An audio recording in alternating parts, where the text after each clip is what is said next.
ഈ കുഞ്ഞു സാധനത്തിനെ കൊണ്ട് ഒരു ശല്യമില്ല. കളിക്കാനായിട്ട് കുറച്ച് മണ്ണും വിശക്കുമ്പോ എന്തെങ്കിലും തിന്നാൻ കൊടുത്താലും മതി. പക്ഷെ ബാക്കിയുള്ള രണ്ടെണ്ണം ഓപ്പോസിറ്റ് ആണ്. കാവടി കളിച്ചു പോയ ആളാ ട്രാജഡി ആയിട്ട് കിടക്കണ കണ്ടില്ലേ?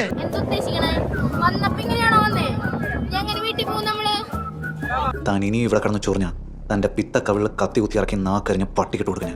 ഇവള് മനസ്സിൽ ഇതൊക്കെ ആയിരിക്കും പറഞ്ഞിട്ടുണ്ടാവാ. പക്ഷെ എനിക്ക് കുഴപ്പമില്ല, ഞാൻ ചേച്ചിയാ ചേച്ചി.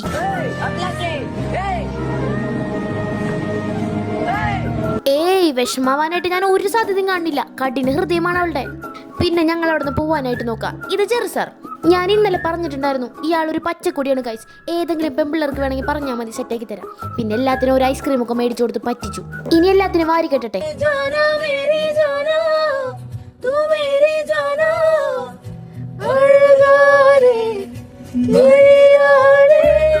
ബ്ലോക്ക് എങ്ങനെ ആനന്ദകരമാക്കാന്നാണ് പഠിപ്പിച്ചേ. വേണമെങ്കിൽ നിങ്ങൾക്ക് ട്രൈ ചെയ്യാം. ഇനി കുറച്ച് കുടുംബ ചിത്രങ്ങളാവാം. ഡാഡി ഗിരിജയുടെ കുറവുണ്ട്, അടുത്ത വട്ടം കാണിച്ചു തരാട്ടാ. അപ്പൊ പിന്നെ കാണാം. ബൈ.